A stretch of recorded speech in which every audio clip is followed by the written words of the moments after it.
Welcome to Premier Scene, I'm William McLaughlan and we're here at the 57th BFI London Film Festival. We're going to speak to Terry Gilliam about his new film, The Zero Theorem. I wondered if you can tell us, what is it about science fiction that lets you as an artist comment on our world? Well, this film, to be honest, it's not really science fiction. It's really about now in a week or two time from now. I mean, as we were working on it, I wanted it to be a bit of now and a bit of the future, but the future keeps working backwards. By the time we'd finished the film, stuff that we thought was going to be in the future was already past. Very strange. And with your background as an animator, how does that help you sort of visualise all the effects and the sets and things in a pre-production stage for when you get to the actual shooting stage? Well, it was interesting about this film because we were working very fast with a very short prep time, and it's not a film that I spent years thinking about. I didn't do any of that. I just winged it. I thought, let's see if I could work without a net, and that's what the film is. And could you tell us about the decision to shoot in Bucharest and what your experience was like there? Cheap is why we went to Bucharest. Much cheaper than London. The crews are fantastic.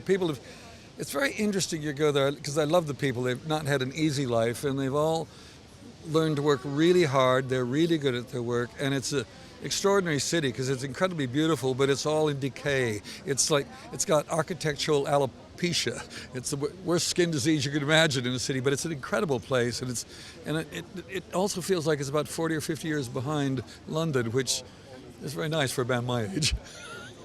You play a doctor in the film, I do. But this is a Terry Gilliam film, so in what way is it different than just your average NHS doctor? You picked up on that. We were the three doctors, myself, Ben Whishaw and Peter Stormare. They're strange futuristic doctors, and the first thing that when we got to Bucharest, I had this amazing kind of silk outfit, as did the other two, which were then covered in kind of see-through plastic.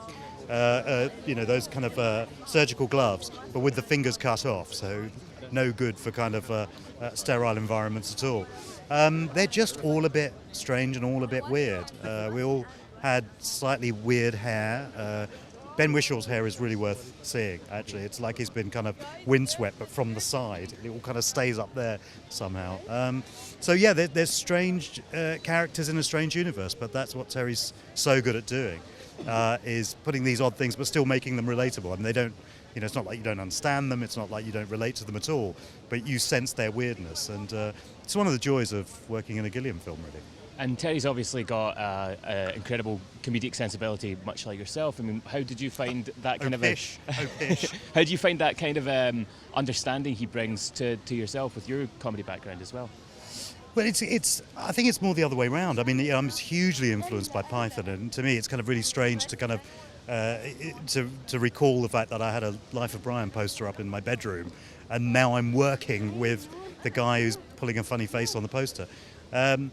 So I think, everybody's kind of, especially in Britain, I think everybody's comedy sensibilities draw some sort of path from Python. So, Terry is an obvious kind of source for us. So I think it's more about me getting him than perhaps him getting me. I think it's that way around.